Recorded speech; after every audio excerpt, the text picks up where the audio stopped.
My husband is the film guy, so wow, he told me to do this whole audio setup. So we're doing it. I just didn't feel like clipping it on me today. I don't know why. I could. Who knows if this works. This kind of feels fun though. It feels like one of those, annoying podcasters. But hi everyone. Welcome back to the channel, the vlog, the show. Is it weird to say the show? I think that's a little silly goose. Really fast before we begin, I need to show you my perfect child cat. Hi, buddy. That's Appa. He's an angel. He's everything to us. He's our child. Today I want to talk about ins and outs of 2024, and one thing that I'm absolutely into is acting like you're a parent when it's just pets. I know it's different. I know. No one actually thinks it's real. But they're babies. They are your babies. They are your baby kids. And we call our cats the kids all the time. So Noom is over there sleeping in a corner. I don't know why. She's being completely antisocial today, but she was a great cuddler last night. So we're good. Okay, so I finally left my bed for this episode, which is fantastic.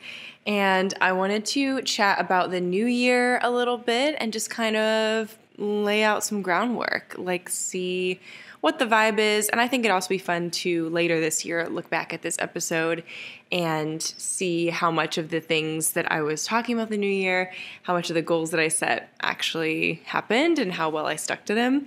So my thoughts on New Year's resolutions are kind of mixed. I think they are really helpful. I think that's where I land at the end of the day. It's they're really helpful. I do think it's fun to look back on the year past and think of the ways you would improve and then start implementing those things. Yay, all that fun stuff. But as a rule of thumb, I also feel whoa, audio's cords everywhere. I also feel people can really just set themselves up for disappointment. I'm guilty of that too. And I think sometimes New Year's resolutions really kind of make people have an unrealistic expectation. And then they just kind of forget them within the first couple weeks and then go back to their normal bad habits. But I think I have just a sense, maybe it's just for me, but I think this year is genuinely going to be different. I think we're kind of coming out of this really interesting post-pandemic era where we're getting back into realizing our humanity and realizing our livelihood and our choices have consequences kind of thing. And so I think, I guess I'll just speak for myself. I feel in COVID era, it was a lot of, well, I don't know what I can do for my job because of this rule or this place that I'm in or this regulation, or everything's kind of walking on eggshells. That went for traveling. That went for, my industry, the wedding photography industry. That went for friendship hangs. That went for a lot of things. And then now we're mostly coming out of that era. I know COVID at this time is still a thing, which is sad. But it doesn't seem to be as big of a concern because of modern science and technology and vaccines and stuff like that, which is a good thing. So I do think we're kind of coming out of that place and going, okay, we can choose our own things again. We don't have to kind of run every decision down this filter. But now what are we choosing? And I think 2023 was a year where a lot of my choices were still kind of influenced by other people or celebrities or, oh, that person went on that trip. I want to go on a trip, so I'm going. And I can do a whole separate episode on what I think about influencer culture and actually why I like being influenced. But I think it's really important to make your own choices, have your own opinions, have your own kind of way, and knowing that not everyone's path looks the exact same. So that is how I'm kind of entering into 2024, is saying okay, this is the year where we make our own decisions. We are proud of them. We prayerfully walk through the process with our friends, our community, and Jesus, and you move forward kind of thing. So that's kind of the vibe for 2024 for me. I'm all right, we're making choices, we're making moves, we're going to just try some stuff. This is the year to try stuff. I made this goofy little TikTok about it the other day. A goofy little TikTok. And I was like, this is the year to try things and not care if anyone thinks you're crazy or if they think you're stupid. So that's kind of how I'm entering into this year. So without further ado, let's dive in. Okay, so before I get too far into New Year's goals, I wanted to tell you a quick story about our New Year's and how we kind of rolled into this year without giving too much detail away. Basically, we had pretty rough Christmas season. It was not great for personal reasons. And then the day after Christmas, the 26th, we went down to Orange Beach, which is a beach in Alabama, very, very close to Pensacola, Florida, with my in-laws, so Ian's parents. And they're so sweet and always like, hey, we're planning a trip. You guys want to come? They love driving. They love driving and love a good road trip. So even if it's 18 hours. We did a Texas road trip down to Galveston with them one time, which was fine. It's not their fault. It's just being in the car for 18 hours over 2 days is a lot. So they were like, hey, we're road tripping down to Orange Beach. Do you want to come? We're like, heck yeah, I want to come. So literally the morning after Christmas, 5 a.m., we load up in their car and hit the road. I slept for most of the trip. I really fell asleep until we were midway through Kentucky, so it was a couple hours, which was great. And so that's kind of what we did in those weird, wacky days between, Christmas and New Year. We're just either going to be stuck at home eating cookies and feeling kind of wonky, or we're going to go to the beach. So I went to the beach. And it was awesome. It was really, really enjoyable. I think a lot of the times we go on trips, we have an expectation of doing a certain thing or making an experience completely unlike something you could do at home. And sometimes that's good. I do love traveling and then, making it something oh my gosh, this is a once in a lifetime thing. We're skydiving. I don't think I'm going to go skydiving, but you know what I mean? Doing something you can't do at home. But for this trip, it was really cozy because they had rented a really awesome condo that literally just you look out and there's the ocean. You're right on the beach. And it was really cold, I will say. So it wasn't you could really lay on the beach or get in the water. I think a couple people did. And I was like, y'all are crazy. But it was just a really nice, cozy way of brightening up what would otherwise have been some very gray days in Ohio. So we just did things you would do at home, but don't often do. Just read all day, make Bloody Marys, cooked recipes for each other, made food. We went to a thrift store. I always love going to a thrift store when I travel. I think Ian and his dad went to play golf or something or disc golf. It was just fun. It was just nice and relaxing, calming. I kind of went through some of my 2024 goals, did some reflection on the 2023 year, and read a couple chapters in, I usually bring one nonfiction and one fiction book on trips just so I can kind of oscillate between the two different vibes. So I'm currently reading Live No Lies by John Mark Comer and Half-Blood Prince by J.K. Rowling, the Harry Potter series.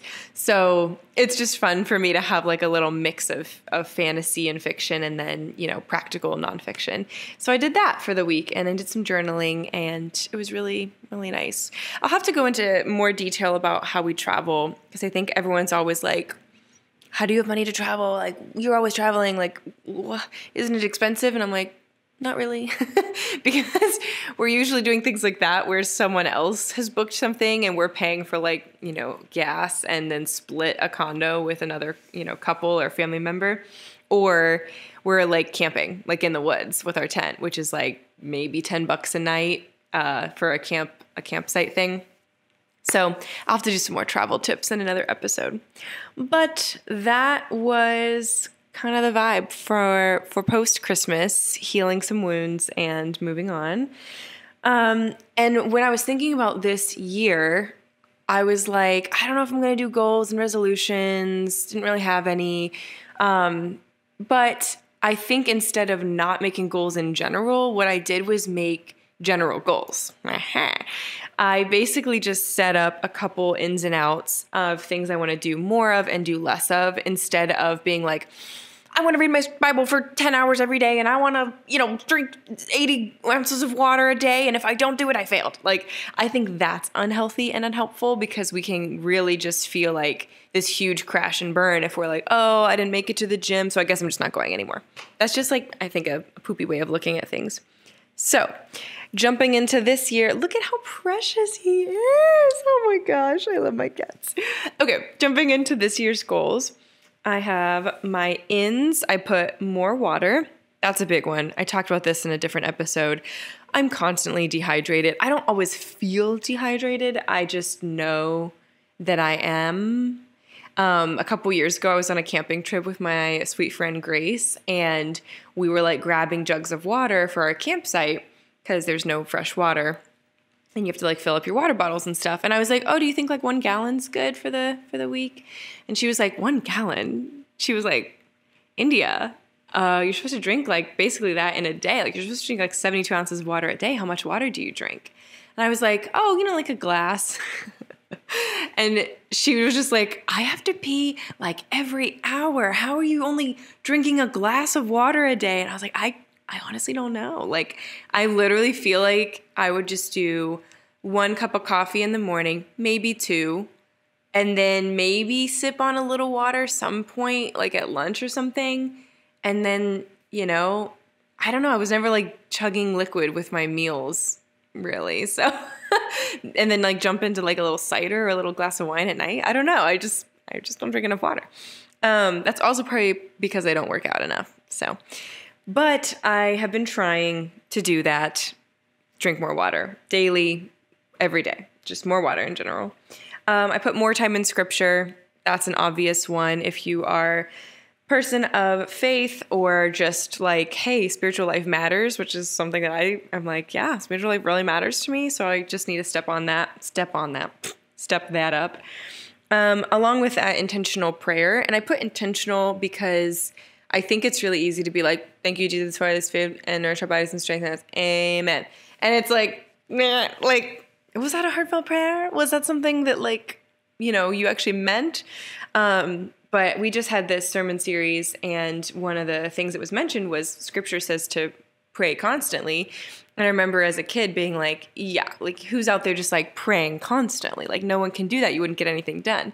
But I think a reframing of that specific verse or that idea of praying constantly is you can make them short, honest prayers. And then you're involving God in all of your life consistently and frequently. And so, my other little kitty's coming. Hi, Numi. Come here. Okay, pause for kitty. Oh, my goodness. Oh, she's coming into frame. If you're watching on YouTube, you are so welcome. And if you're listening, get on YouTube immediately. Look at her. Is she not perfect? Hi, gorgeous lady. Oh, she is half Maine Coon, and we rescued her. And she's perfect. Not really rescued. I mean, she was like just in someone else's house. We adopted her. Anyway. All right. So, yes, praying constantly, inviting God into little moments. So I always, can get tripped up and be like, oh, I have to like do this whole thing or like pray a certain way or say something specific. And I don't think that's always true. And I think Jesus modeling prayer in the Bible, like with the Lord's Prayer, it was like kind of groundbreaking. It was like, talk to your Father in heaven, thank him, ask for things, tell him that he's blessed you, be reminded of, the ways he's covered your life with provision, be grateful, move forward. It's pretty cool. Be reminded of the goal, which is heaven on earth. Anyway, so that's another one. Other ins, I said service to others. This one's been kind of a big one because I felt also because of COVID and everything, like just community kind of got all over the place. Like I feel like very displaced a lot of the last couple years. We've just moved a lot and kind of know who our people are, but now those people are just as busy with life as we are. So it's hard to kind of align schedules and everything. So finding people is a big one, but then being of service to the ones that we have. And so we've been trying to do things like hosting community events. We had a neighborhood cookie mixer for Christmas. and just like, I love hosting parties, and I had some friends over for a Taylor Swift night a couple weeks ago, and I always love like doing something for Galentine's Day or just little movie nights here and there, and cooking for people. So little things like that, I'm trying to practice more, because it genuinely, like, I heard a quote that was really helpful about this too. It was like, your need is my joy. I think that was on a Holy Post episode, but I just really thought that that was a helpful way of looking at things. Like, we don't have kids right now. Well, we have cats. We have these kids. But we don't have children. So when I have friends who are like, a little stressed, and they're like, moms of 2 and 3 or even 1, it's like, we can bring you dinner. We can babysit. Like, you have a need. We don't have our, children buckets full. So like, let us help you out. Let's babysit. Like, let's figure this out. It's literally a joy. And I never want people to shy away from asking for things, because I just think when we assume that like someone else doesn't want to serve, we're kind of robbing them of an opportunity. And also, like, we need to be reliant on each other. Like, we need to build a community based on one another's needs. And I think that's one of those things that we can all practice. So being of service to others, more ins. Cats, obviously. We'd love to add some more cats. Being childlike, I think things like, it was really encouraging last year to watch kind of the Barbie movie and the girlhood vibe become a trend, because it was kind of just super sincere and wholesome. It was like, look at these grown women putting bows in their hair and glitter on their nails and wearing pink and just owning it. And I think there was a lot of, I don't know, like something bubbling up in me of like, I used to be that way. Why am I trying to be like beige mom? Literally, I have a beige sweater on and beige art above me. Why am I trying to be beige when I could just have joy in little things like that, in color and in femininity, and in not really caring if somebody stereotypes you because you have a bow in your hair or you're wearing a dress. Like, actually, who cares? And then also, you can change your mind. Like, that's also an in, is changing your mind about things. Going from wearing that one day to wearing cargo pants and a bomber jacket. Like, it's fine to be a whole person with whole feelings and style that changes and evolves, and interests that changes and evolves. And anyway, that was literally my next point, was changing your mind. I think that also goes into, it is a political election year. Like, it's just a hot mess out there. But I think one of the biggest lessons I've learned as an adult is that it's really healthy to change your mind. It's good to learn new information and develop a new opinion based on that information. And I think that's something a lot of adults really struggle with, at the ripe age of 27, I can say. But genuinely, I do feel like changing your mind has been a really big asset for me and for my husband. And we've done that in a lot of different ways and been like, okay, let's learn new information, make sure it's a credible source, and develop an opinion based on this new fact. So yeah, that's in. Trying scary things and not caring what people think. I've kind of touched on that already, but specifically to me, that kind of looks like auditioning and doing kind of things that are outside of my comfort zone. I do acting a little bit on the side. I really enjoy the movie world, the film industry, and I don't know if enjoy is the right word. I'm really inspired by the prospect of telling stories and playing characters and living different lives. There we go. That's a very more honest way of saying that. What I don't enjoy is auditioning and setting up a camera and, saying words to nobody and having no emotion to read and hoping that it translates to some casting director on the other side of the country. That's the process that I don't like. And then being self-conscious about things. And it's like, oh, my nose, oh, my face. Like, oh, my voice is weird on this tape. I'd do better in person. So I'm just like, I'm going to keep trying the scary stuff because that usually means I'm growing. Yay. Other ins, olives, as always. I love them. And then day trips are also in. I love a good trip in general. I love traveling, but I think this will be the year of day trips for us. of planning short things that are like 1 hour to 4 hours away that we can go on a Saturday and come back that night or the next morning. And just kind of like exploring locally and still doing the things that we enjoy. I think because I realized when we were traveling, like the main things we like to do when we travel is like go thrifting or to some kind of local antique shop and kind of get the history and the vibe of the area. Do something outdoors, which is usually like a hike or some kind of nature trail or national park, and then eat really good food. So those three things, if that's kind of the same thing we do every trip, odds are there's some things around the Midwest and around kind of our area that have some gem to them too, even though I'm kind of rolling my eyes because I'm like, ugh, get me out of Ohio. Okay, outs for 2024. Things that are out. Cynicism. Boom. I think it's really easy to be a critic and it's harder to express grace for people, for situations, for the church, for others. I'm guilty of that too, and I want to nix the cynicism this year and choose optimism. And Ian, my husband, does a great job of that, which is really, really, really awesome of him. But I don't, so working on it. Another out for this year, boundaries being crossed. Mic drop. Yeah, I can't really elaborate on that right now, but if you know. Other things that are out, holding on to feelings. I'm really trying to be more honest with my feelings and emotions, and whether I'm experiencing anger or frustration, I'm trying to just air it out as it happens and let that person know, hey, this hurt my feelings, or this made me feel joyful or great or really seen, like thank you. Just whether it's good or bad, just like airing out the feelings and letting someone know how they've affected you for better or for worse. Because I do think that sharpens relationships. And, when you want to keep someone around, it's good to be like, hey, you make me feel really loved. Like, thank you so much. Let's go. Okay, I'm also out binging TV. I got into a really bad habit during 2021 of just like putting something on and then like not leaving the couch or not even like turning it off for like all day. And a couple of bad things happened from that. One, I missed the important stuff in the show and then I have to like rewind it anyway. So it's like, what's the point?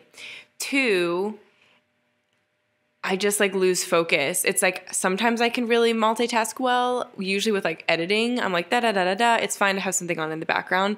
But most times when I'm like switching tasks to emailing someone or making an Instagram story or packaging something for somebody or a client, it's hard to pull myself out of the world that I'm like witnessing on TV. So binging TV is out, intentional TV is in, and 1 to 2 episode caps, that is all in. Other outs, heavily processed food. I'm not a crunchy girly just yet. I'm borderline crunch. I think I'm like a little like Quaker oatmeal power bar. Nature Valley's down the line. I don't know if I'll get there, but I do like making sourdough. I do like eating organic as much as we can. And Ian and I tend to shop about, I'd say like 85% organic, or as healthy as possible. But things like, I loved soup. I love soup. I loved canned soup in college specifically because it was easy and you don't have much to like work with. Like we had like a hot plate and that's it. So I ate a lot of those things like a can of soup or pizza rolls or whatever, but we've been into cooking a little bit more and I've been making my own soups and we have like these big freezer bags.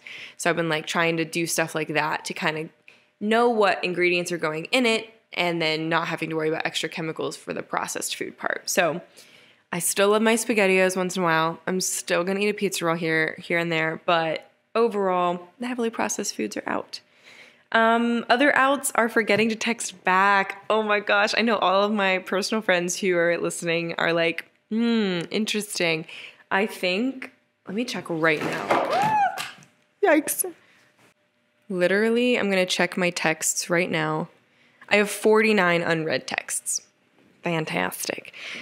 So So that's a great example. Like, I feel like I text everyone back eventually, but it's usually like months later, and it's nothing personal at all. Genuinely, it's usually that I see a text come in and I'm doing something else, and then I'm like, oh, that coming in reminds me that I've spent too much time on my phone. Let me turn my phone off before I get distracted by responding to them, and then I'll get back to it later. But when it comes in when you're on your phone, then you go about your day and it's not like you got that notification and you need to like respond right away. It's like, oh, I already forgot about it, basically. So that's on me. I really need to work on that one, because then I feel like people are like, oh my gosh, she doesn't like me. I'm like, I just literally don't like me being on my phone that much. It's not a you thing, it's me. Anyway, scrolling in the morning, also out. Really trying to work on that one. And last one that is out, making excuses to not move my body. I really have a hard time going to the gym with any level of consistency. And oh my gosh, they're playing. He's gonna touch her little taily. Okay. Anyway, I've been trying to move my body more, whether that's going to the gym to work out or just literally going for a walk, even when it's like today, I think it's -1 degree outside. Fantastic. But it's hard to do. So I'm just trying to make less excuses for that and then find new ways to do that, like inside. So doing a yoga video, like Yoga with Adrian, or doing a little dance break around the kitchen, or just something to kind of like move a little bit. I think that helps quite a lot. So anyway, those are my ins and outs of 2024. I'm curious if any of those resonated with you. If there's anything that's on your ins and out list or your goal list or resolutions, let me know in the comment section. I'm actually late for an appointment, so I'm gonna go. But this has been super fun just to kind of process this, and I'm excited for this year. I really feel like it's gonna be a good year, and I'm excited to see what the Lord has in store for us this year. Eek. Okay, that's it for now. I'm gonna sign off, but I have to show you my sweet, sweet children one more time. Look at them. Okay, so that's Numi, and there's Appa back there. Oh my goodness. I literally experience like physical joy.